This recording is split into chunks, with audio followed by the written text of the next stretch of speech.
feliz em ver vocês. Espero que a semana tenha sido boa. Vamos orar para que Deus nos dê, desde agora, um final de semana cheio de adoração e louvor na presença dEle. Vamos orar. Pai Santo, nós te agradecemos, Senhor, pela Tua misericórdia que repousa sobre nós, pela mensagem bendita de salvação, pelo nome que marca e sela o nosso coração na Tua presença, o nome precioso do nosso amado Senhor Jesus. Ele que deve ser santificado em nosso coração. Ó Deus, que o Senhor nos abençoe. Fale conosco essa noite, nos instrua pela Tua palavra, fortaleça o nosso coração e, ó Deus, agora receba a nossa adoração. Tudo aquilo, ó Pai, que realizamos como atividade de louvor durante a semana, toda a nossa vida, nossas interações, que agora, ó Deus, elas sejam reunidas, ó Pai, diante do Senhor, com uma adoração, ó Deus, como um louvor, como uma gratidão, ó Pai, diante de tudo que o Senhor tem feito por nós. Nós te louvamos, ó Deus, pedimos que a Tua presença santa e especial esteja entre nós, encha o nosso coração da Tua presença, da Tua alegria. Ó Deus, conecte-nos uns aos outros em comunhão, ó Pai, que Teu Santo Espírito, ó Deus, venha a brilhar em nosso coração, para que o nosso Salvador Jesus seja exaltado, e nós oramos no nome dEle, que é o nosso Rei, bendito Senhor e Salvador. Amém, Deus. Amém. Vamos louvar. Boa noite, irmãos, vamos ficar de pé? Bom que você veio aqui essa noite, vamos adorar o nosso Deus. E a gente está ensaiando para tocar no dia de Pentecostes, né? A gente vai apresentar nosso ritmo brasileiro. E tem uma música que a gente vai cantar que é a Videira. E vai precisar da participação de todos os brasileiros. Até quem não está acostumado a fazer ginástica, vai fazer ginástica no dia, não tem jeito. E a gente vai começar a ensaiar hoje. Vocês conhecem essa música? Videira, videira, videira, videira, videira, videira. Conhece, né? Conhece? Então. É muito simples. Na hora do aleluia, a gente vai fazer assim: aleluia, eu sou feliz. Só isso. Você consegue fazer isso? Te amar, meu Salvador. Todo mundo já pensou? Aquela multidão de brasileiros, só assim, fazendo assim, ficar bonito. E na hora do videira, videira, videira, videira, videira, videira, videira, vida explode lá em cima de novo. Videira, videira, videira, videira, videira, videira, vida. Tem irmãos aí que não vou fazer isso não, vou fazer isso não. Não tem problema, se não quiser fazer, não faz, mas se fizer vai ficar bonito. Aprenderam? Vamos fazer o aleluia. 1, 2, 3 e 1. Aleluia, eu sou feliz em te amar, meu Salvador. Aleluia, eu tenho paz, pois encontrei no teu amor. Pode descer. Alegria. Videira agora. 1, 2, 3 e 1. Videira, videira, videira. Explode lá em cima, fica assim, colocando aqui. Videira, videira. Quando chegar assim, treme a mão. Isso aí, vocês já aprenderam. É só isso, gente. Mas na hora que a gente for filmar, vai ficar bonito pra caramba. Tá bom? Quem conhece essa música, conheceu o Cláudio, claro. E ele que ensinou essa coreografia. Tem outras coisas, mas a gente vai ficar pro ano que vem, porque é muito difícil, né? As outras coreografias. Então vamos lá. Videira.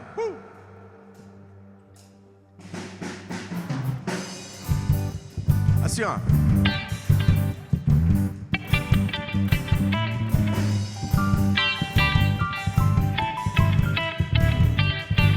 Repete, depois. Tu és o Deus que quebra todas as cadeias. Tu és o Deus que quebra todas as cadeias. Destrói muralhas e derruba as fortalezas. Destrói muralhas e derruba as fortalezas. Tu és o Deus que cura todas as doenças. Tu és o Deus que cura todas as doenças. Que purifica, justifica e santifica. Tu és tremendo, maravilhoso e conselheiro, vitorioso, leão de Judá. Tu és a fonte de água viva e cristalina, que me sacia e me faz calar. Aleluia, eu sou feliz em te amar, meu Salvador. Oh, aleluia, Eu tenho paz, pois encontrei no teu amor alegria, vida eterna e louvor. Tá bonito, hein?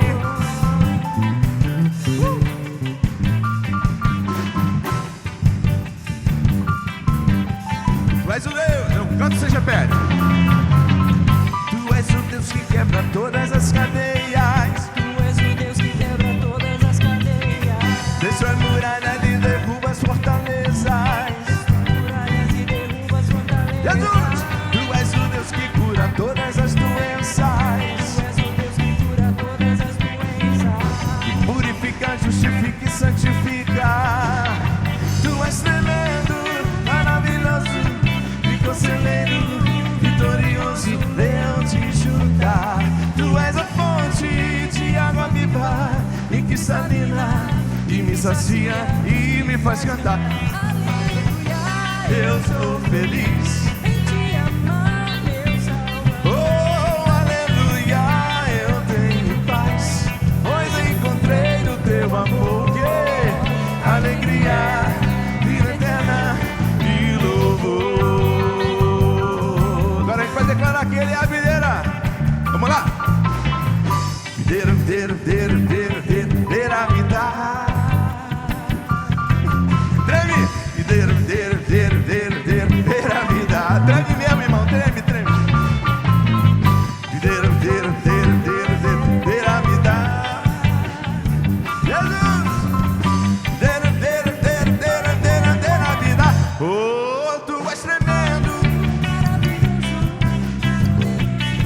maravilhoso, leão de Judá.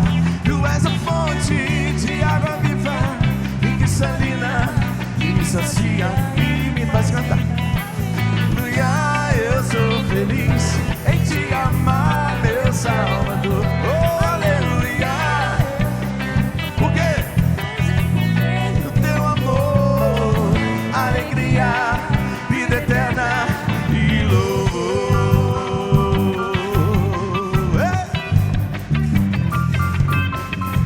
Videira, videira, videira, videira.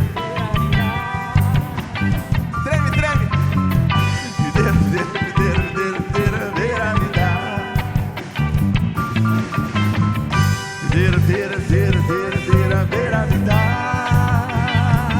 Pra finalizar.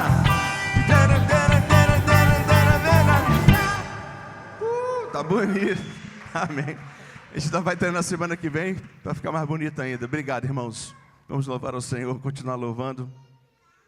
Ele tem sido bom, o Senhor tem sido bom e as promessas dele não findam nunca. Salmos 23, versículo 6 diz: certamente que a bondade e a misericórdia me seguirão todos os dias da minha vida e habitarei na casa do Senhor por longos dias. Amém?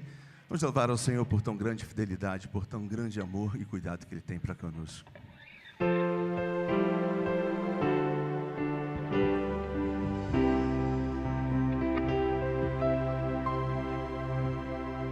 Te amo, Deus, tua graça, tua graça nunca falha.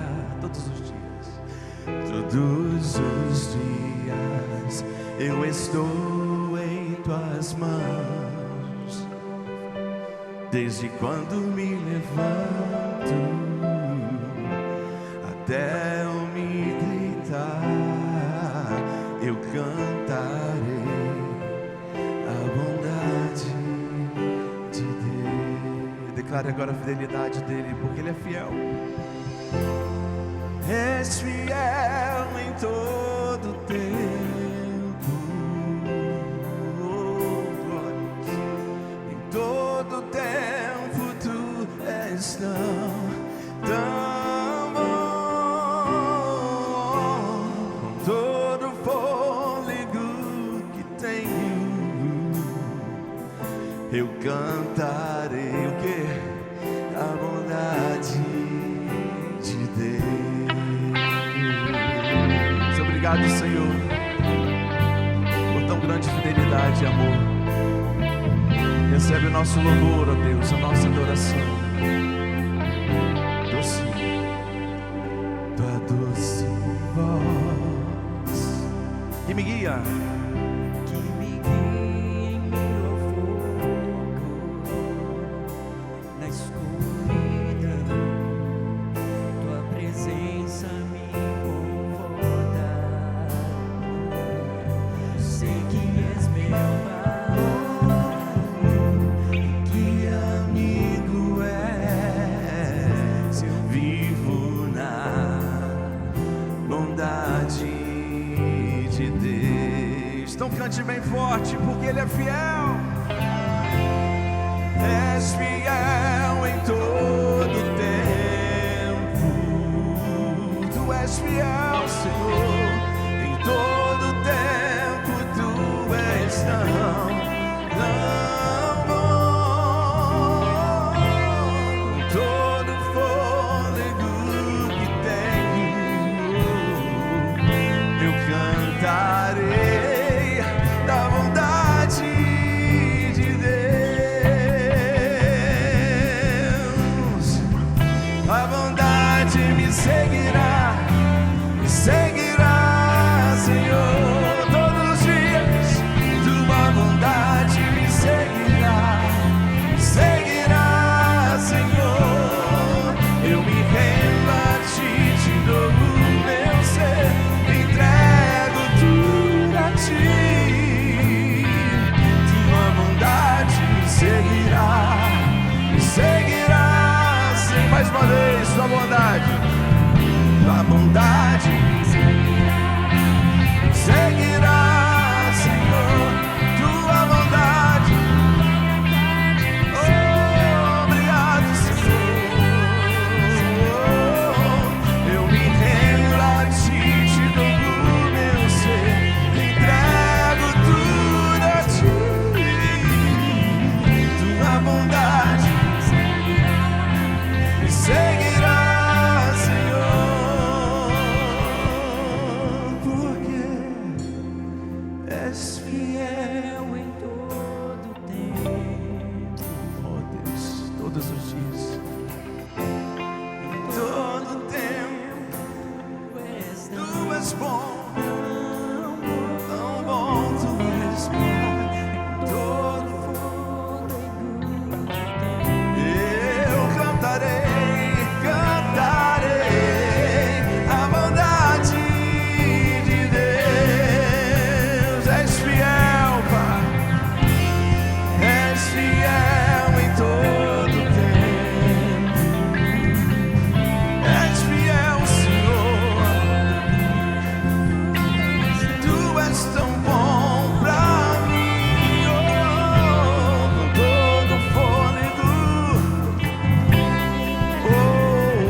Uma vez para terminar, és fiel. És fiel. Obrigado, Pai. Todo tempo Tu és tão bom. Todo fôlego, eu cantarei da bondade.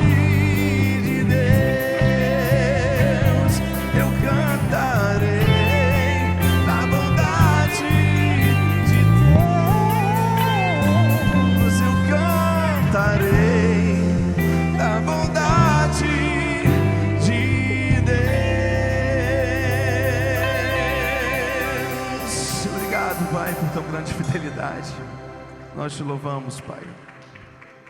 Nós Te adoramos pela Tua fidelidade, Senhor. Porque o Senhor não nos deixa sozinho nem um segundo sequer. O Senhor cuida de nós, ó Pai, em todos os aspectos da nossa vida, Senhor, nos mínimos detalhes.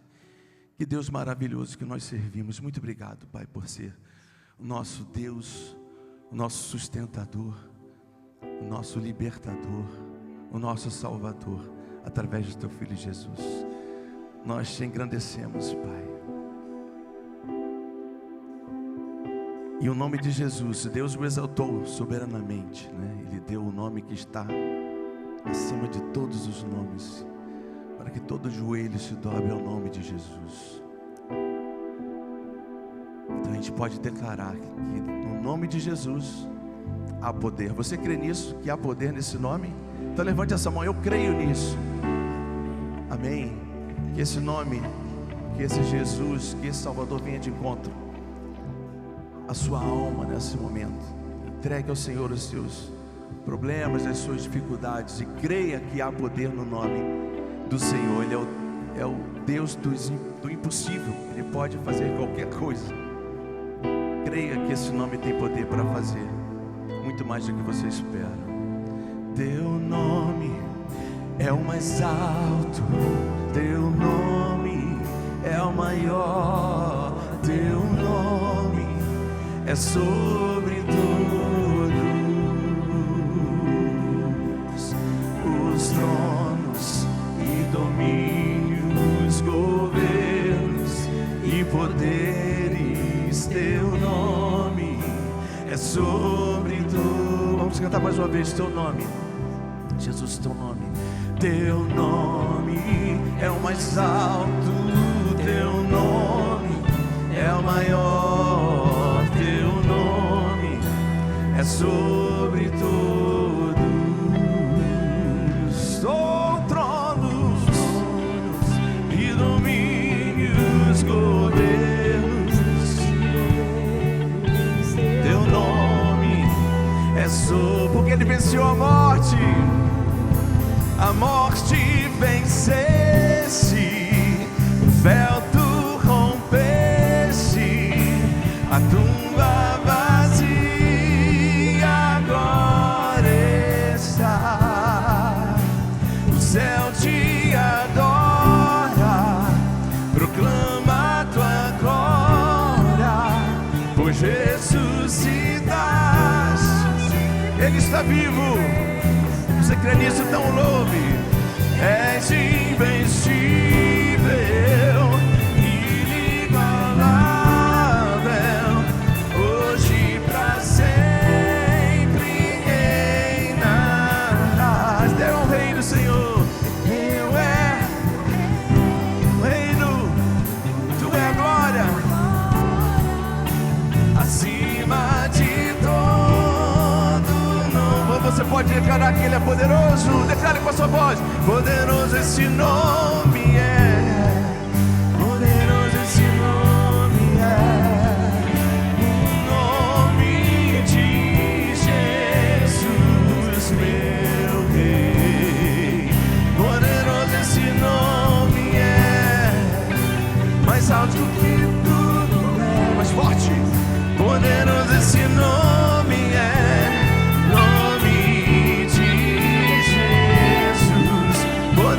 esse nome é, nome de Jesus. De novo. Porque teu nome é o mais alto, teu nome é o maior, teu nome é sobre todos. Declare. Os tronos todos virão e se renderão ao Senhor, doarão os joelhos diante do teu poderio, Senhor. E todos, teu nome é o mais alto, teu nome é o mais alto, teu nome é o maior, teu nome é sobre todos os tronos e domínios e governos e poderes, teu nome é sobre todos. E os anjos clamam o quê?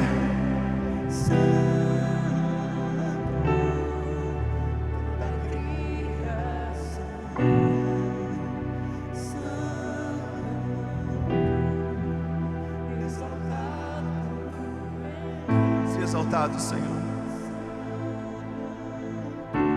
Santo para sempre, para sempre. E o teu povo canta, e o teu povo canta, Santo, Santo, Santo, Pai Santo, Senhor, exaltado,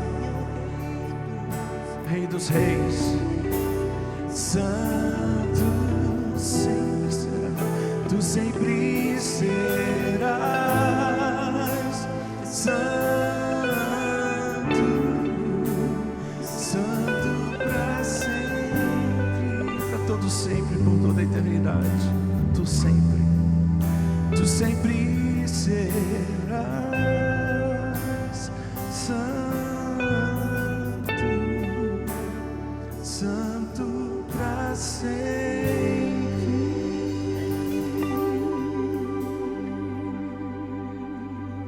Com uma frase agora Pode ser em voz alta. Declare o seu amor pelo Senhor. Declare que Ele é santo. Que Ele seja engrandecido nesse momento de louvor e adoração. Que o Espírito do Senhor se mova em você. Levante sua voz, levante os seus braços. Louve ao Senhor com o teu ser, com a tua alma. Declare que Ele é santo. Ó Deus, colocamos aqui, ó Deus, diante de Ti, diante da Tua majestade. Tu és um Deus tão poderoso. Quem somos nós, Pai, para que o Senhor se importe conosco?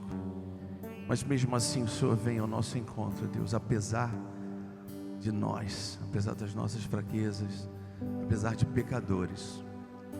O Senhor nos ama. Obrigado por o Teu nome, Senhor.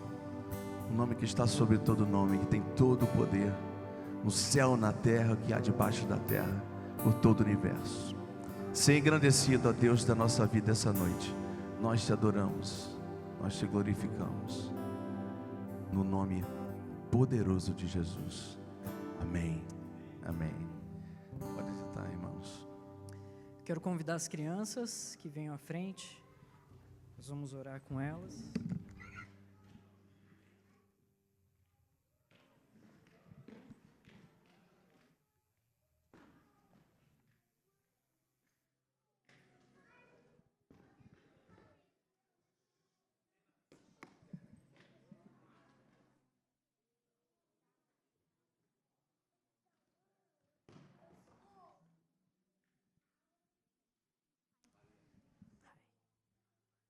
Vamos orar?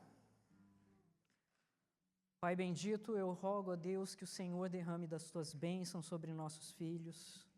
Eu rogo, Senhor, que o Senhor dê a eles, ó Pai, uma vida próspera em Cristo Jesus. Ó Deus, o coração deles seja tomado, ó Pai, pela Tua presença, pela Tua bondade. Conduza, ó Deus, a fala agora, a direção, a instrução dos professores. E conduza, ó Deus, essa mensagem com o poder do Teu Espírito, para que desde já abra os seus corações, ó Deus, e essas crianças venham a ver a glória do nosso Salvador e Senhor Jesus. Abençoe-nos, ó Deus, abençoe aos jovens também, aos adolescentes. E sobre nós, ó Pai, que o Senhor esteja aqui também nos instruindo pela Tua palavra, nos conduzindo, ó Deus, no Teu amor. Rogamos, ó Deus, que a Tua presença, a Tua bondade, a Tua instrução e o Teu Espírito esteja sobre nós. Em nome de Cristo Jesus. Amém. Ok? As crianças vão seguir com os professores. Peço para que um dos pais acompanhe até a sala. Os adolescentes também. Vão para a sua sala agora.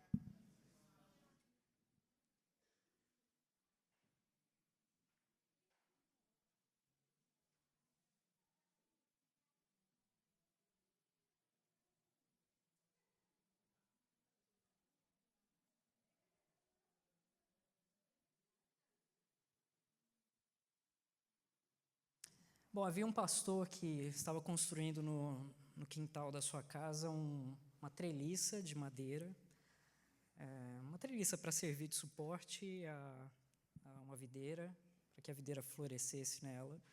E lá estava ele com martelo, com prego, e batendo ali, montando e tal. E ele percebeu que havia alguém observando. E de repente esse alguém começou a chegar mais perto, era uma criança, um vizinho. E ele queria ver de perto o pastor construindo a treliça. E, é claro, o pastor não sabia por que ele estava lá, o menino não tinha sido convidado, mas apareceu. E ficou lá olhando e começou a chegar mais perto. E ele percebeu, então, que o menino não ia embora. E ele parou e virou para o menino e perguntou, olha, você quer aprender a construir? Por que você está me olhando assim? Aí o menino falou, é que... eu quero saber o que um pastor diz quando bate o martelo no dedo. Essa é uma boa pergunta, né? O que um pastor diz quando bate um martelo no dedo?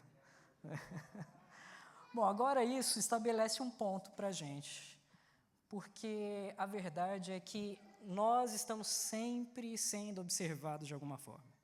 O microfone sempre está ligado. Se alguém sabe que você é cristão, pronto, você entrou para o foco da câmera. E a câmera sempre está rolando ali, observando e observando cada passo, cada atitude. As pessoas sempre tentando descobrir se realmente há alguma coisa especial, se realmente há alguma transformação, aquilo tudo que os cristãos dizem por aí.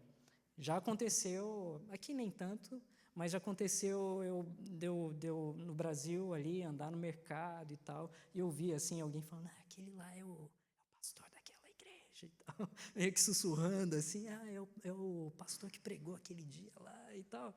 E assim, eu percebia que de alguma forma não podia ir a estar em algum lugar, você seria observado de alguma maneira. As pessoas querem saber, o que você diz à sua esposa? O que você fala no seu dia a dia no trabalho? Como é que você reage aos seus colegas de trabalho sendo um cristão? A gente sempre está debaixo dessa observação.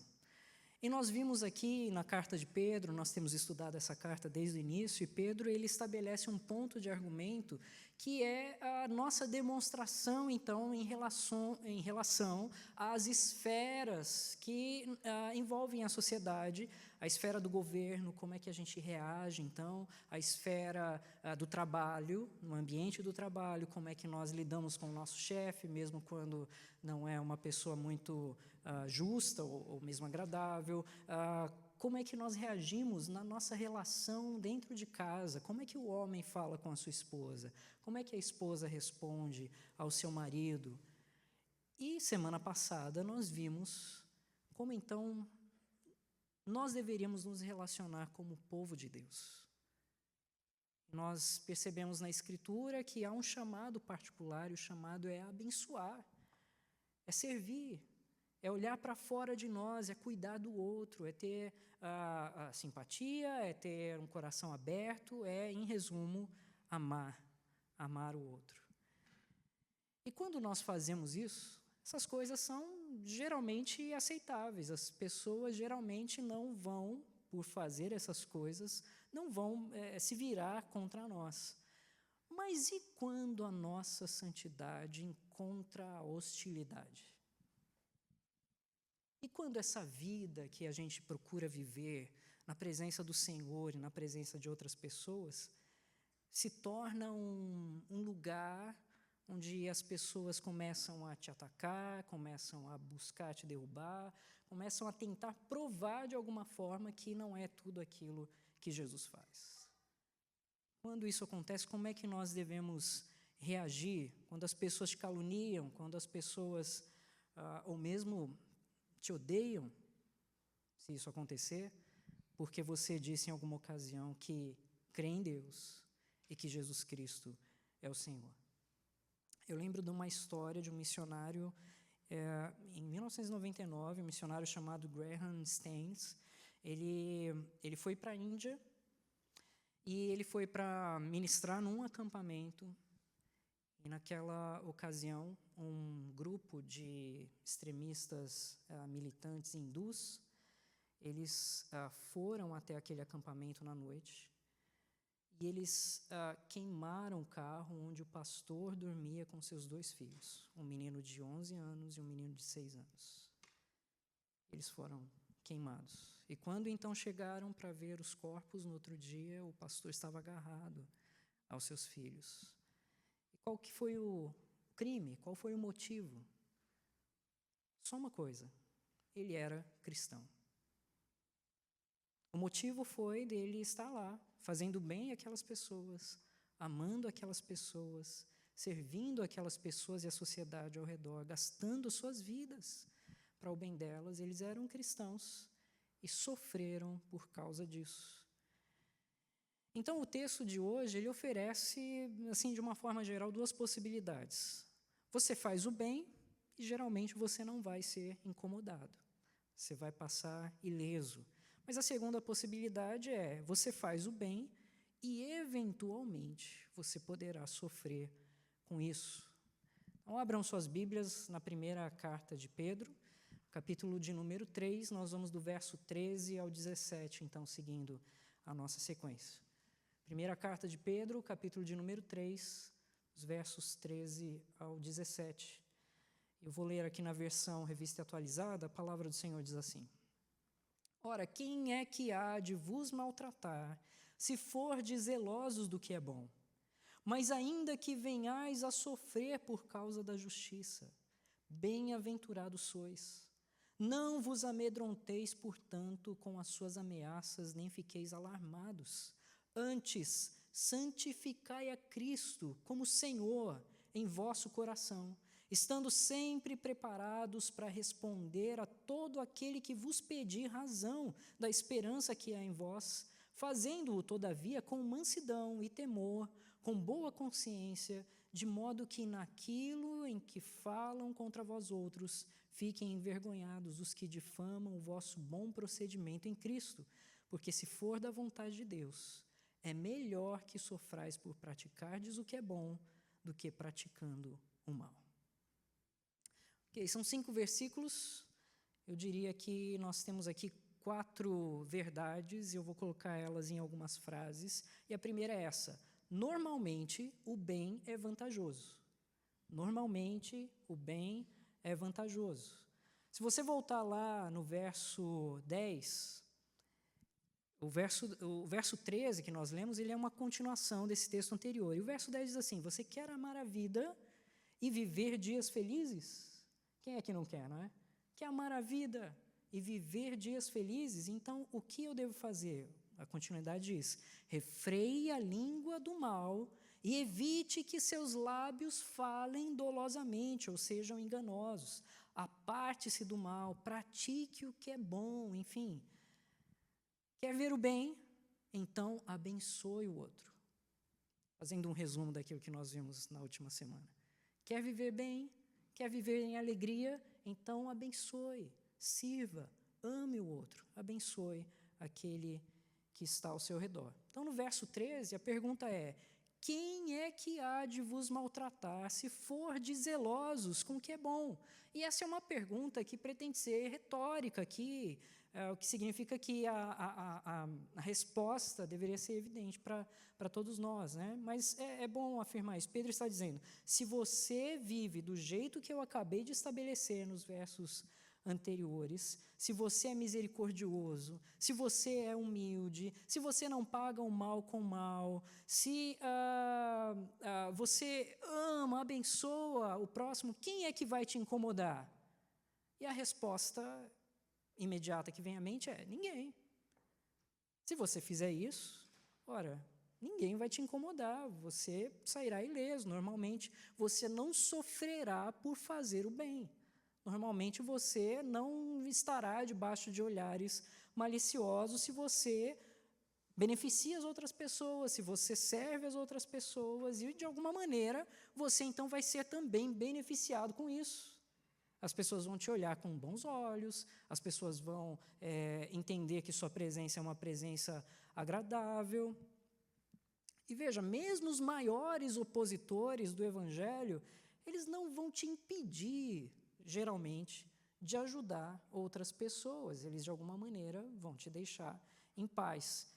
Isso representa, em grande parte, a história toda do cristianismo. A história do cristianismo é, pelo menos em parte, a história de uma sociedade que beneficia, ou melhor, de uma sociedade que é beneficiada com a ação de bondade cristã. Há muitos motivos para a gente dizer isso. Todo o conceito de valor de vida, por exemplo, todos os princípios que fundamentam aquilo que hoje é chamado de direitos humanos, são conceitos bíblicos. É da Escritura que se extrai as bases para você estabelecer o valor da vida humana. Esses valores que emergem, então, dessa visão de mundo cristã a partir da Escritura, vem porque a Bíblia diz desde o início que o homem e mulher são criados à imagem e semelhança de Deus. Há um valor especial sobre o homem, há um valor especial sobre a mulher, e por isso existe uma dignidade sobre o ser humano. De onde vieram os direitos das mulheres? Certamente não foi do movimento de libertação feminina. Mas se você voltar na história, veio lá de trás da mensagem do Evangelho. Porque no momento em que as mulheres eram tratadas como uma propriedade do pai e depois uma propriedade do marido, a mensagem da Escritura vem dizer que, olha, seja homem, seja mulher, todos são um em Cristo Jesus. E a Bíblia vai apontando de várias maneiras a dignidade do homem e a dignidade da mulher, cada um em seu respectivo papel. Mas essa força, essa dignidade que é colocada na mulher, ela vem, então, dessa cultura cristã. Veja, existiam cartas ali de soldados gregos que diziam assim, olha, se o filho nascer homem, então mantenha. Se nascer mulher, pode jogar fora. Para ter uma ideia. Isso era o contexto do Novo Testamento. Mas ali, então, a mensagem apontava para a dignidade da vida, de homem e das mulheres. Compaixão pelos pobres. Os primeiros hospitais foram erguidos por cristãos. A Cruz Vermelha, originalmente, era uma organização cristã. O Exército da Salvação, uma organização cristã. Nas culturas onde os missionários chegaram, a alfabetização cresceu, houve avanço na cultura, né? na agricultura, na tecnologia, na economia, e as pessoas, em geral, se tornavam mais compassivas, ou seja, toda a sociedade era beneficiada onde o cristianismo colocava os seus pés. E é claro que houve momentos na história em que os cristãos erraram, falharam, machucaram e tudo mais, mas se comparar com a grandiosidade de todos os benefícios, esses momentos não são tão grandes assim, em comparação aos benefícios que a fé cristã, a igreja cristã trouxe. Por exemplo, a força por trás da erradicação da escravidão na Inglaterra se deu por um estadista cristão, e a partir dali se espalha nos Estados Unidos e por todo o mundo. As leis trabalhistas infantis foram promulgadas por homens e mulheres que eram cristãos. As pessoas que se aproximavam da comunidade cristã, no geral, ficavam admiradas com o auxílio de voluntários que surgia ali. E qualquer um que tinha um contato com uma comunidade, com uma sociedade realmente cristã, ficava admirada pelo relacionamento e o amor mútuo que era manifestado. Enfim, quem vai te maltratar se você viver desse jeito? Normalmente, geralmente, ninguém. Então, há um incentivo para nós. Você quer ter dias felizes? Quer ver uma vida tranquilidade, uma vida de paz? Faça o bem. Abençoe, sirva. O texto diz, quem é que vos há de maltratar, se fordes zelosos do que é bom? Essa é a primeira expectativa, então. Normalmente, a bondade é vantajosa. Mas há um segundo ponto que segue a partir daqui, que, eventualmente, a perseguição é inevitável. Eventualmente, a perseguição é inevitável. Verso 14 diz, mas ainda que venhais a sofrer por causa da justiça, bem-aventurados sois. Então ele continua fazendo uma citação, e mesclando aí o texto de Isaías, ele diz, não vos amedronteis, portanto, com as suas ameaças, nem fiqueis alarmados, antes santificai a Cristo como Senhor em vosso coração. Então, aqui está o ponto. O bem é bom, a justiça é justa, mas ser bom e justo não te tornará imune a problemas. Ser bom e justo não te tornará imune a problemas. Eventualmente, se você for uma luz nesse mundo, se você brilhar de alguma forma neste mundo sombrio, então haverá ocasionalmente problemas para você. Jesus disse, Os homens amaram mais as trevas do que a luz, porque as suas obras eram más. E Paulo fez a Timóteo uma promessa importante. Ele disse: todos quantos querem viver piedosamente em Cristo Jesus serão perseguidos. Todos quantos querem viver piedosamente em Cristo Jesus, Paulo diz a Timóteo, serão perseguidos. Então, eventualmente, a perseguição virá. O mundo te tolerará, mas, sabe, não por muito tempo. Em algum momento, em algum nível, o mundo vai se virar contra você. E por quê? Essa analogia da luz é poderosa, é importante, ela se encaixa bem com aquilo que nós vivemos no nosso dia a dia. Quando meus filhos eram pequenos, lembro agora mais do Isaac, e acordava de madrugada. O Isaac tem um problema que ele sempre sangra o nariz à noite, e às vezes assim, sangue de jorrar, sabe? E aí ele acorda e tal, e aquele sangue parece um filme de terror, aquele corredor escuro, e aí no desespero ali eu vou e acendo a luz, é claro. Mas aí na hora que eu acendo a luz, ele entra em choque, né? Ele tampa a luz ali, a pupila dilata, né? E ele fica ali tampando a visão. E essa é uma analogia importante, porque, olha, quando a luz chega no meio da escuridão, ela incomoda. Quando a luz brilha no meio da sombra, ela traz esse incômodo. Então, se você está num lugar cercado de trevas, cercado de escuridão, e você vem para ser, neste lugar, a luz do mundo, inicialmente, pessoas podem se incomodar com isso.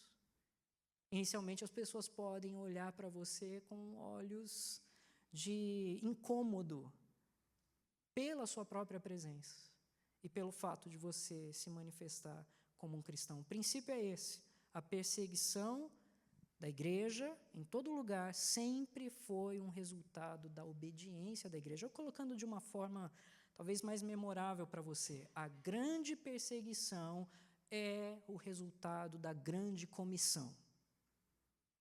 Nós somos chamados a anunciar a Cristo, a viver o Evangelho, a viver uma vida prática, a proclamar com a nossa boca a salvação. Esse é o chamado que está sobre nós. Mas a grande perseguição é resultado da grande comissão. Você prega o Evangelho, você anuncia a verdade da salvação e pessoas não vão gostar. Em algum nível poderá vir, então, perseguição. Você pode ser doce, amoroso, compassivo, você pode oferecer ajuda aos enfermos, eles vão te perguntar, talvez, por que você faz isso? É claro, se você é servo de Deus, você não vai ficar parado e falar, eu não sei. Não, você vai dizer, eu faço isso porque eu sirvo ao meu Senhor. E o meu Senhor me ordena a amar.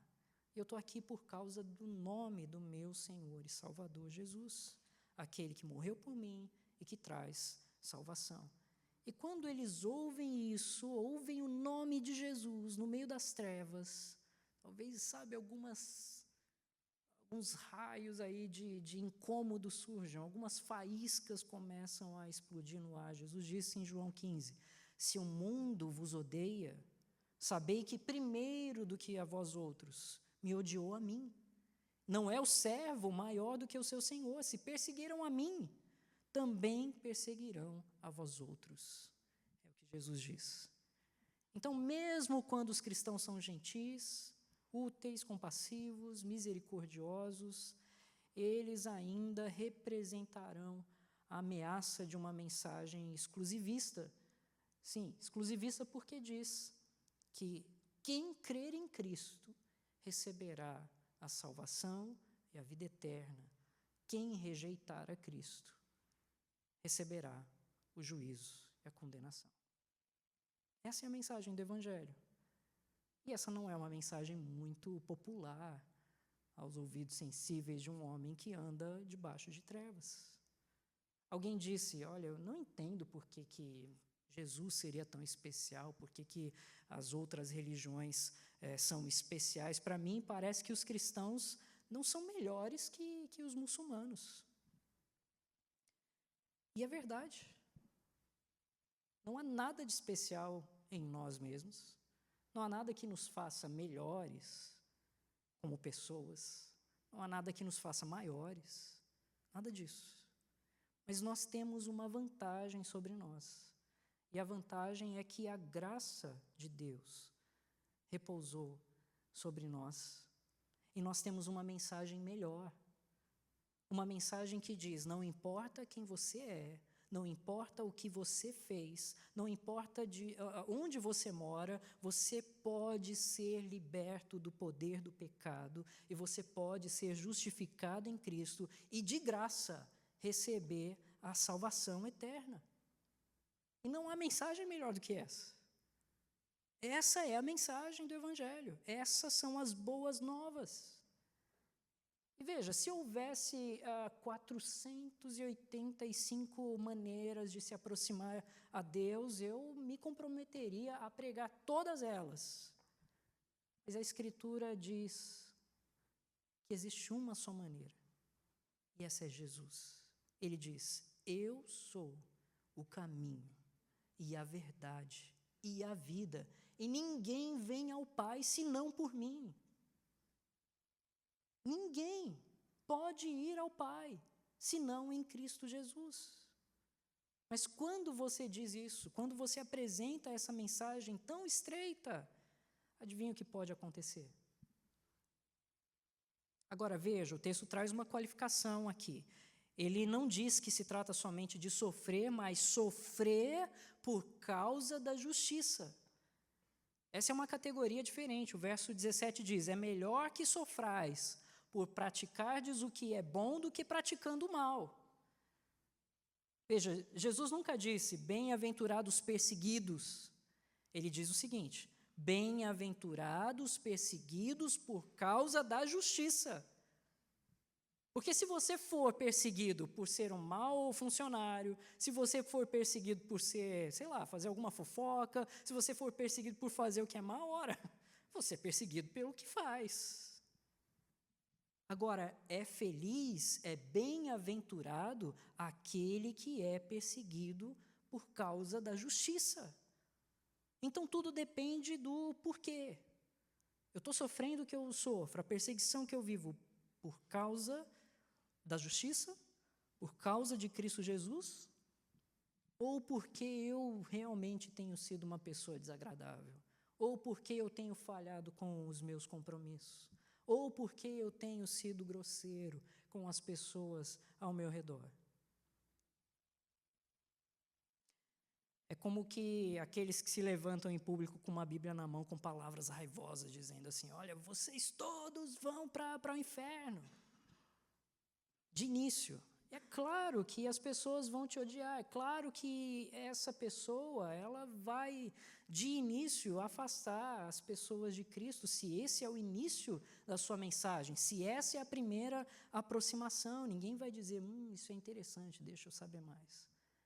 As pessoas vão sendo tocadas por todas as coisas que envolvem uma vida gentil, um amor sem igual, uma vida transformada, um anúncio de esperança e salvação, e a verdade da condenação.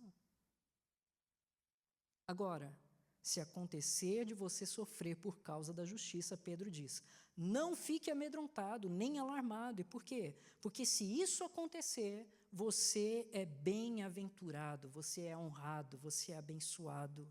Deus está te honrando com a mesma honra que Ele depositou sobre os apóstolos, sobre os profetas, a honra de sofrer no nome de Cristo Jesus. Isso calou tão profundamente nos cristãos do primeiro século que a maioria se manteve corajosa, ainda que enfrentando grave perseguição, mortes brutais nas mãos dos homens ali. Isso deve também encontrar morada em nosso coração, ainda que nós soframos perseguições, acredito eu, mais leve do que a deles. Porque eu não penso que nesse país, ou na liberdade que o cristianismo trouxe ao mundo ocidental, nós, talvez, eu posso estar enganado, mas algum de nós aqui morreria neste país, porque anunciou que Jesus é o Senhor. Mas se você estivesse naquela condição, no primeiro século, e você dissesse, olha, Jesus é Deus, Jesus é o Senhor. Bom, a frase talvez não impactaria tanto porque havia um monte de deuses ali na mente deles, um monte de senhores, mas se você dissesse como eles diziam, Jesus é Deus e Ele é o único Senhor e único Salvador, aí pronto. Aí a perseguição vinha sobre eles e eles eram brutalmente mortos, muitos deles, em nome de Cristo Jesus. Mas o texto aponta uma terceira coisa aqui. A primeira é que geralmente o bem é vantajoso. A segunda é que, eventualmente, a perseguição é inevitável. A terceira é que sempre a razão ou a motivação correta é obrigatória. Sempre a razão ou a motivação correta é obrigatória. O verso 15 diz, antes, santificai a Cristo como Senhor em vosso coração, estando sempre preparados para responder a todo aquele que vos pedir razão da esperança que há em vós.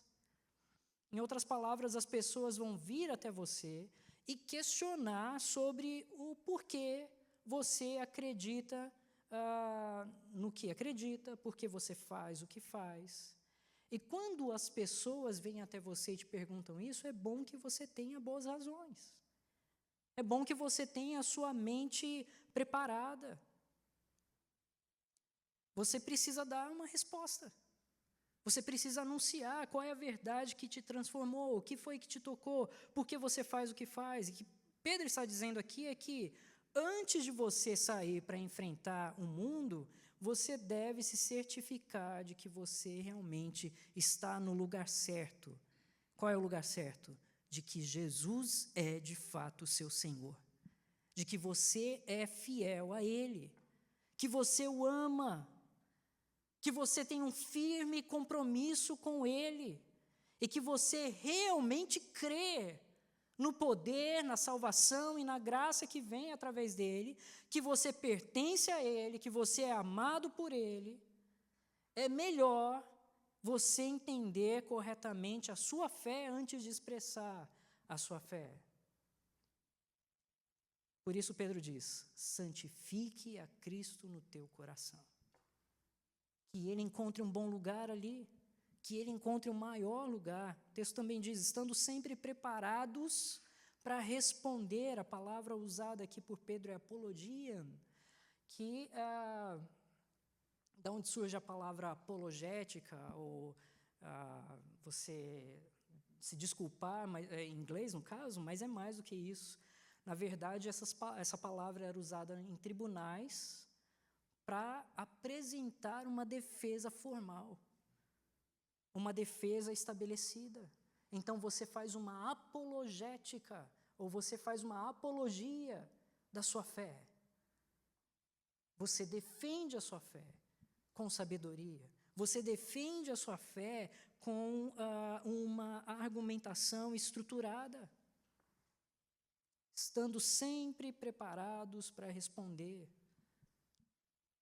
Todos os dias, em todos os lugares, as pessoas que te conhecem, elas estão, como eu já falei, te avaliando. Elas vão querer saber o que verdadeiramente te dá razão para crer no que crer e fazer o que fazer. Elas estão constantemente vivendo essa caminhada de será que eu devo crer também? Será que eu não devo? Eu devo desprezar? Eu devo acabar com essa fé? E eles vão levantar todo tipo de argumento para isso. Eu lembro de um rapaz que se tornou pastor, mas ele conta a experiência dele. Ele vai para a universidade e na aula ali, na primeira aula que ele teve na faculdade, professor de zoologia, ele disse, levanta a mão aqui, quantos na sala de aula são tolos o suficiente para acreditar em Jesus Cristo? Na primeira aula, uma aula que não tem nada que ver com o assunto. E ele levantou a mão. Ele percebeu que, num momento, outra aluna ia levantar a mão, mas quando ela ouviu a palavra tolo, ela abaixou.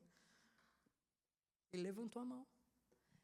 E depois disso, ele, durante todo o semestre, durante aquele ano, ele foi massacrado, aula após aula, não só com aquele professor, mas outros também, tentando provar para ele o quanto a cosmovisão cristã era estúpida, quanto ela era tola, quanto ela era somente uma fonte de influência a mentes fracas e tudo mais. E em seguida, de um período, depois de um tempo, aquele rapaz ele falou, não, parece que os professores têm boas perguntas. Ele já tinha sua fé um pouco balançada com algumas perguntas. E ele saiu de uma aula decidido a encontrar algumas respostas. E quando ele começou a estudar mais adequadamente, mais aprofundadamente, o que ele descobriu? Que sim, os incrédulos têm boas perguntas, mas aqueles que creem têm boas, muito boas respostas. E ele começou, então, a se apropriar delas, e a responder, e a organizar o seu pensamento de forma que ele pudesse responder a essas perguntas, e isso tornou, como que no coração dele, uma empolgação. Ele agora queria encontrar os professores, ele agora queria que alguém levantasse uma pergunta, e ele queria porque ele tinha agora uma empolgação de que, olha, eu tenho uma boa resposta para isso. Às vezes, até a pergunta não era a melhor pergunta, e ele ajudava a perguntar, olha, você quer dizer isso, então eu tenho uma resposta para isso. E quando ele começou a entender, então, o jogo da necessidade da verdade, de como você flui o seu pensamento baseado na razão, de ponto a ponto, e como isso, então, dava uma força tremenda à verdade da fé cristã, ele se sentia agora já, de alguma maneira, imbatível no campo de batalha. Bom, para resumir a história, esse jovem se virou um pastor e um dos mais admiráveis pregadores que eu conheci. E por quê? Porque foi se aprofundar na verdade. E à medida que se aprofunda na verdade, não tem argumento contra ela. Contra a verdade não há argumentos, e a verdade está em Cristo Jesus. E se você se aprofunda nessas verdades, no entendimento, então, olha, você vai longe. A Bíblia diz, amarás o Senhor teu Deus de todo o coração, de toda a tua alma e de todo o teu entendimento. Entendimento. Quando você ama Deus, e você recebe a sua palavra, quando você aprende a estrutura da razão e aplica a lógica, então, olha, você está pronto. E eu digo mais, é até divertido. É divertido, porque agora você começa a desmontar os argumentos e falar, olha, não, aquilo que você está levantando não faz sentido, eu vou mostrar por quê. A tua pergunta não faz sentido, eu vou mostrar por quê. Você não tem base nem para levantar essa pergunta, eu vou mostrar por quê. E isso se torna até um movimento divertido, te dá coragem. Então o texto diz que se trata de mostrar a razão da esperança que há em você. Ou seja, enquanto os argumentos da palavra eles forem tomados pelo teu coração, então você vai ter resposta. Mas há algo mais aqui, e o texto diz, santifique a Cristo como Senhor no teu coração. E esse ponto é uma chave que você não pode perder. Porque você pode ter os melhores argumentos, você pode ter as melhores respostas racionais, mas se essas respostas e esses argumentos não vierem de uma vida transformada, não vierem de uma vida que tem o seu coração realmente agarrado a Cristo Jesus, que o santifica acima de tudo e acima de todos, acima da própria vida, a ponto de você estar disposto a morrer por Ele, então não vai ser acompanhado de poder. Você pode argumentar o que for, as pessoas não vão ser tocadas por isso. Agora, quando a sua argumentação vem de uma vida piedosa, transformada, e que honra e santifica e exalta a Cristo como Senhor, olha, ali há um brilho especial e inegável. Ninguém fica indiferente. E Deus tem, no nosso tempo de vida, e eu estou surpreso, positivamente surpreso e alegre com isso, levantado homens e mulheres com uma sabedoria especial, mas mais do que isso, com uma piedade especial, que quando falam com sabedoria, tocam e transformam. E não é sem motivo que nós temos visto um monte de ateus se dobrando a Cristo Jesus. Pessoas que eram conhecidas pela escrita de livros contra o cristianismo, agora voltando atrás. E você tem visto um movimento, especialmente nos Estados Unidos, em algumas regiões, que é comparável, se não maior, do que a década de 70, daquele movimento de Jesus. Pessoas se entregando, se convertendo, uma massiva caminhada de batismos. É impressionante. É claro que a mídia não te apresenta, mas procura isso. Vocês vão ficar assombrados, no bom sentido, maravilhados é a melhor palavra, com aquilo que o Senhor tem feito em vários lugares do mundo. Jovens têm se voltado a Cristo Jesus. Por quê? Porque Deus tem levantado homens sábios e piedosos em rede social para falar em nome do Senhor e responder essas perguntas todas. Boas perguntas, mas respostas muito boas também. E respostas que têm tocado o coração. Mais do que isso, têm tocado a sensibilidade de uma maneira especial, porque o Espírito Santo tem mostrado o seu poder através da vida dessas pessoas. Pessoas que santificam a Cristo no seu coração. Finalmente, há um quarto ponto aqui. A quarta verdade. A primeira é que geralmente o bem é vantajoso. A segunda é que, eventualmente, a perseguição é inevitável. A terceira é que sempre a razão ou a motivação correta é obrigatória. A quarta é que toda vez a forma correta é indispensável. A forma correta é indispensável. Veja o que Pedro diz. Ele diz que não somente nós deveríamos estar preparados para responder, mas você deve estar pronto para dar uma resposta, como diz o verso 16, com mansidão e temor e com boa consciência. Com mansidão, temor e boa consciência. Qual é o problema de muitos que descobrem as boas respostas que a Bíblia dá? Às vezes, as pessoas estão dispostas a ganhar um argumento e perder as pessoas. Então você sabe a boa resposta e você vai argumentar até que a amizade seja destruída, porque você quer estar certo. Mas o Senhor diz que, olha, existe um jeito, não é só o conteúdo, mas a forma como você apresenta. E essa forma deve ser carregada com gentileza e respeito, que é uma tradução alternativa para mansidão e temor, e boa consciência, sabendo que o que você está fazendo porque você ama aquela pessoa, porque você quer o bem daquela pessoa. Às vezes, não vale a pena esticar o argumento até o último ponto. Às vezes, você precisa segurar um pouco e deixar que o coração amoleça, que o coração agarre aquelas poucas verdades que a gente conversou. E num próximo passo, então, vamos dar um passo a mais, e um passo a mais, e um passo a mais. Olha quantas pessoas eu vi se entregando a Cristo Jesus nesse processo.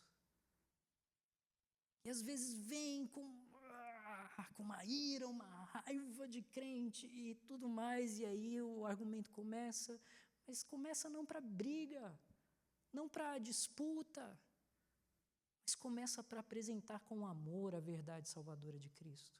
E aquele coração é tocado de alguma maneira, aquilo move de alguma forma, aquilo faz com que a consciência fique mexida.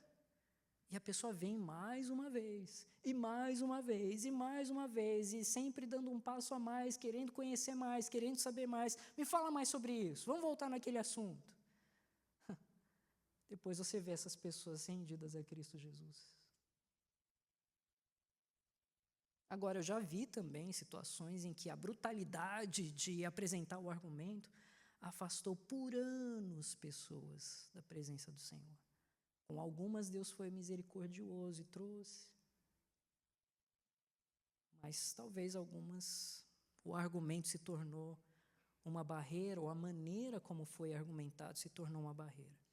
Eu contei aquela história do missionário na Índia que foi morto pelos militantes hindus. Mas a esposa dele e a filha também estavam lá, não no carro. Elas sobreviveram àquele ataque.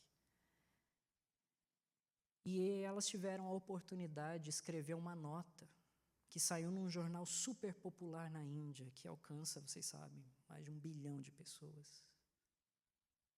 E na nota ela diz assim: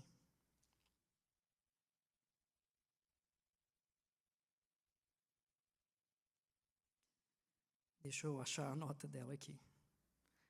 Eu tenho apenas uma mensagem para o povo da Índia. Eu não estou amargurada, nem estou irada, mas eu tenho um grande desejo de que todo cidadão deste país receba um relacionamento pessoal com Jesus Cristo, que deu a vida por seus pecados. Vamos queimar o ódio e espalhar as chamas do amor de Cristo. E então ela disse: eu não vou sair desse país e vou voltar para casa. Eu vou ficar aqui. Deus me chamou para cá. E eu vou criar minha filha nesse país. E vou servir esse país no amor de Cristo Jesus. O que alguém deve dizer quando o martelo acerta na mão? Talvez ela tenha vivido a pancada, certamente viveu a pancada mais dolorosa da sua vida. Perdeu esposo, perdeu filhos. A menina perdeu um pai, irmãos. Mas elas responderam em amor. Elas responderam para exaltar o nome de Cristo. Elas responderam para que o Evangelho e a mensagem da graça chegasse a outras pessoas. E por que isso? Porque elas santificaram a Cristo em seu coração. E quando você santifica a Cristo no seu coração, quando Ele tem o lugar mais alto, quando Ele tem a posição mais honrosa, mais digna, não há nada que possa impedir o seu chamado. Não há nada que possa impedir que as pessoas sejam tocadas de alguma forma pela tua presença, pela tua fala, pela maneira como você se relaciona, como você interage, pela forma como você fala no mercado, pela forma como você responde no trânsito, pela forma como você ajuda alguém na rua. As pessoas são tocadas quando você santifica Cristo em seu coração. O meu chamado para você hoje é esse: santifique a Cristo no seu coração, que Ele tenha um lugar totalmente especial, que Ele tenha um lugar mais alto que tudo e todos, mais alto que a sua vida.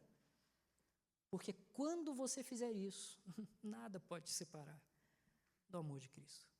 Nem morte, nem vida, nem anjos, principados, nada pode te separar desse amor.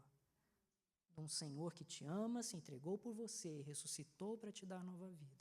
E por causa dessa esperança, e dessa confiança, e desse amor, e dessa honra que você dedica ao Senhor, não importa o que aconteça, você estará preparado, se for o caso, para morrer em nome dEle. Talvez você precise se perguntar: será que eu estou preparado para isso? Será que eu tenho santificado a Cristo em meu coração?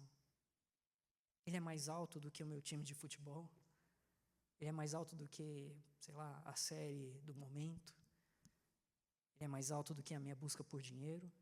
Ele é mais alto do que a minha esperança de PR ou o que seja? Quem é Cristo para mim? Santifique a Cristo no teu coração. Então você vai encontrar o caminho que Deus tem especialmente preparado para você. Nele há esperança, salvação, alegria, ainda que esse mundo pareça desmoronar. Nele nós encontramos paz. O Senhor nos abençoe. Vamos orar. Pai, obrigado a Deus pela Tua palavra, obrigado a Deus pela ordenança, ó Deus, orientação e direção, ó Pai, que a Tua Santa Escritura nos traz. E nós rogamos a Deus que essas verdades encontrem morada em nosso coração, para que de fato Cristo seja exaltado, para que, ó Deus, Ele seja santificado em nosso coração, que não haja nada e ninguém que supere a honra que nós damos àquele que é o Senhor do céu e da terra, Senhor nosso, Salvador nosso, Pastor nosso, aquele que nos ama com sua graça e com amor especial. Ó Deus Santo, louvado seja o teu nome, porque o Senhor nos alcançou com a tua graça. Ó Cristo, Senhor, que o teu nome seja exaltado em todo lugar, que a tua glória seja vista e que todo joelho se dobre a ti. Nós queremos nos colocar de pé em nome do Senhor Jesus, mas sabemos que para isso nós precisamos nos ajoelhar diante da tua presença, ó Deus. Então o Senhor nos ensine que o Senhor é grande e nós não somos. Nos coloque no nosso lugar e nos faça reconhecer a grandeza, a autoridade, o poder do nosso Senhor. Ó Espírito Santo, venha e preencha, e mude, molde, transforme, modele, ó, faça transformação e santifique o nosso coração, para a glória do nosso Salvador. Nós oramos em nome dele, que tem todo o poder, toda a autoridade, no céu e na terra, que é o nosso Senhor, que nos ama, que é a verdade e a vida, e que não há outro senão ele. Em nome de Cristo Jesus é que oramos. Amém. Amém. Quero convidar a equipe de cânticos para louvarmos com mais um último cântico.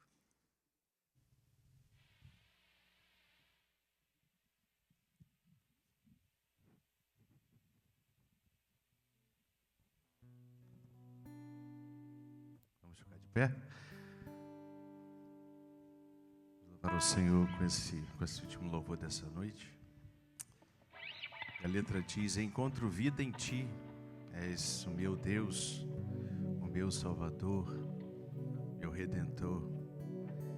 Eu sou livre através desse amor que um dia me restaurou, me limpou. Que a nossa fé possa estar firmada nesse Deus maravilhoso.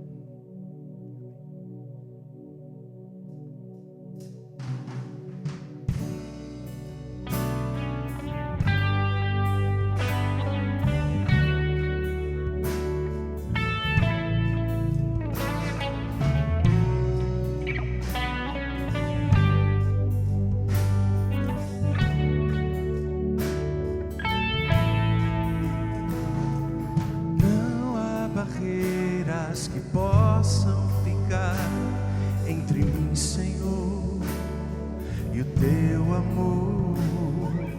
O meu pecado foi pago e apagado por teu favor que me alcançou.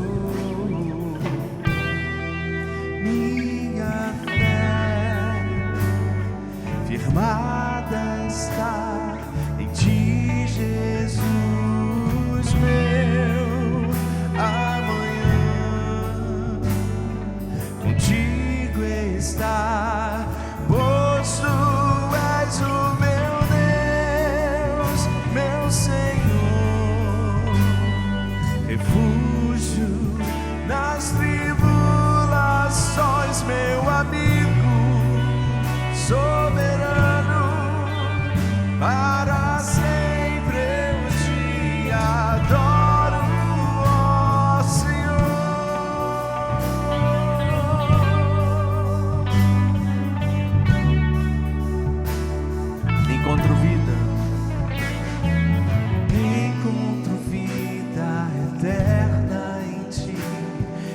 Meu Salvador e Redentor, livre eu sou através desse amor que me restaurou e me limpou. Minha fé está firmada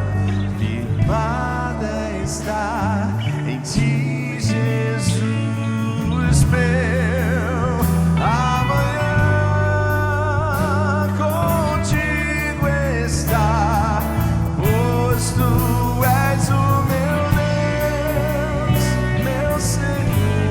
Refúgio nas tribulações, meu amigo soberano, para sempre eu te adoro, ó Senhor.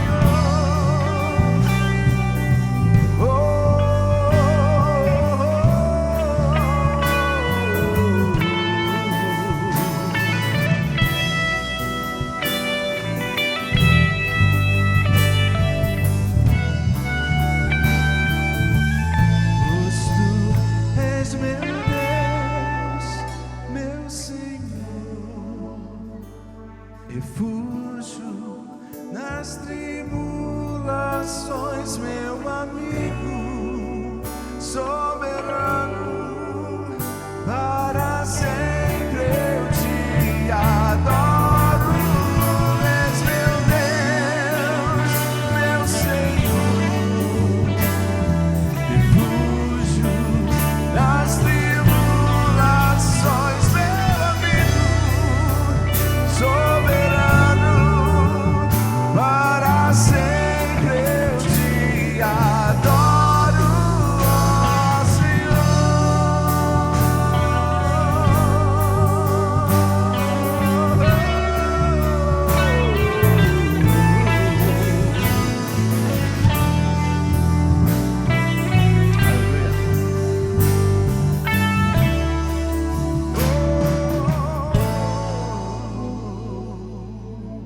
Vamos orar? Obrigado, Senhor. Nós afirmamos aqui essa noite que a nossa fé está firmada em Ti, pois Tu és o nosso refúgio, a nossa força, Tu és o nosso Salvador. Obrigado, Senhor, por a Tua doce presença aqui entre nós nessa noite. Fica conosco, ó Deus, em todo o tempo, em nome de Jesus. Amém. Amém. Amém. Antes de nos dispensarmos, eu quero lembrar que amanhã nós temos o Men's Fellowship. Então, se você não se inscreveu, se inscreva. Se puder, participe amanhã das 9h30. Ah, não dá? Pode vir direto. Ok. Então, pode vir direto. Sim, das reuniões de oração. Toda quarta-feira, 7h da noite, nós temos aqui, numa das salas, no corredor lá embaixo, nossa reunião de oração. Se você puder, venha fortalecer aqui o grupo de oração. Muitas coisas que acontecem aqui acontecem porque nós temos uma base de oração ali, um pessoal que ora por nós. Então, se junte a esse grupo, faça esse grupo ser fortalecido ali. Venha, então, às 7, se você puder, quarta-feira, 7h da noite. Vai ser uma bênção para você. Nós geralmente no final do mês lembramos dos aniversariantes do mês. Se você fez aniversário, vai fazer ainda essa semana, eu gostaria que você viesse aqui à frente, eu quero orar por vocês. Fez aniversário esse mês, alguém? Caê, a Dani, Angélica é hoje o aniversário dela. Vem aqui na frente, vamos orar. Quem mais? Mais alguém fez aniversário esse mês? Vai fazer?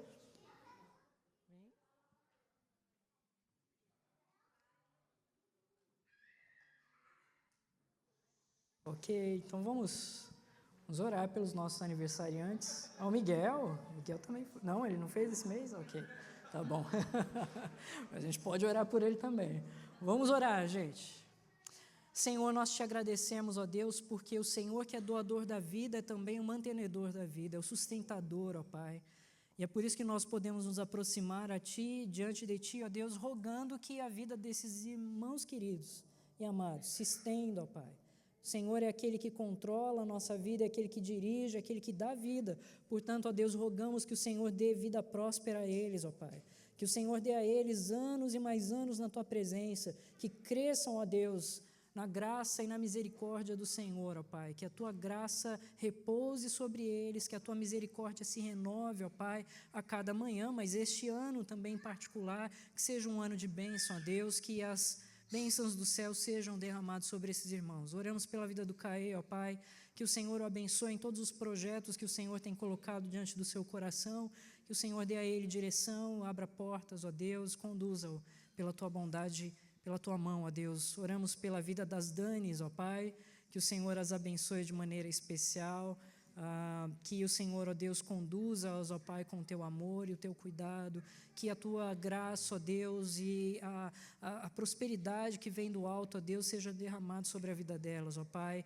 Oro também, em especial hoje, pela vida da Angélica, ó Pai, que o Senhor, ó Pai, sempre conduza a Tua serva, ó Pai, com alegria, com disposição, em força, ó Deus, fazendo-a dedicada, ó Pai, na Tua presença, ó Deus, manifestando o amor e o carinho com que ela sempre manifesta, ó Pai, mas que esse amor e carinho continue crescente, que isso se espalhe em todo lugar, ó Deus. Que assim seja no seu serviço, na sua casa, em todo lugar, ó Deus. Que a tua bênção repouse sobre ela. Nós oramos em nome do teu Filho amado Jesus. Amém, ó Deus. Amém. Deus abençoe a todos. Se você nos visita pela primeira vez, seja muito bem-vindo. Espero que volte outras vezes. Não saia daqui sem dar um abraço no irmão, conversar um pouquinho. Que vocês tenham um ótimo final de semana. Nos vemos ou amanhã ou domingo, se Deus quiser.